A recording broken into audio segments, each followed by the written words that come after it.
ആക്രമണത്തിന് പിന്നിൽ പ്രമുഖ നടനാണെന്ന് നടി പോലീസിന് മൊഴി നൽകിയിട്ടില്ലെന്ന് ഭാഗ്യലക്ഷ്മി വെളിപ്പെടുത്തി. ഒരു സ്ത്രീയാണെന്ന് മാത്രം പറഞ്ഞു എന്നാണ് പറഞ്ഞത്. ഒരു സ്ത്രീയാണ് കൊട്ടേഷൻ തന്നിരിക്കുന്നത്. അത് എനിക്ക് തോന്നുന്നു അവൻ വെറുതെ മനഃപൂർവ്വം തെറ്റായി വഴിതിരിച്ചു വിടാൻ വേണ്ടി പറഞ്ഞതാണോ എന്ന് എനിക്ക് സംശയമുണ്ട്. അതാണ് പറഞ്ഞത് എന്ന്. പക്ഷേ അവളുടെ ചോദ്യം ഇതാണ്, ആര് കൊട്ടേഷൻ കൊടുത്താലും എങ്ങനെ ഒരു മനുഷ്യന് ഇങ്ങനെ ക്രൂരമായി പെരുമാറാൻ സാധിക്കുന്നു?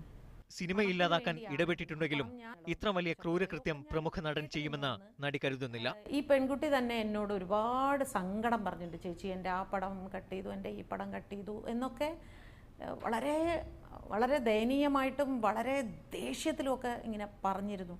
എന്തിനാണ് ഇങ്ങനെ എന്നെ ദ്രോഹിക്കുന്നത്, ഞാൻ എന്ത് തെറ്റ് ചെയ്തിട്ടാണ് എന്നൊക്കെ ഇങ്ങനെ പറയുന്നുണ്ടായിരുന്നു. അപ്പോൾ ക്രൂരതയിലേക്ക് പോകും എന്ന് ഇപ്പോഴും ഞാൻ വിശ്വസിക്കുന്നില്ല. ഞെട്ടിക്കുന്ന വിവരങ്ങളാണ് നടി തന്നോട് പറഞ്ഞതെന്നും അവർ കൂട്ടിച്ചേർത്തു. പീഡനത്തിനിരയായ നടിയോട് സംസാരിച്ചതിന്റെ വിശദാംശങ്ങൾ മീഡിയ വൺ വ്യൂ പോയിന്റിൽ പങ്കുവയ്ക്കുകയായിരുന്നു Bhagyalakshmi. News desk, media one.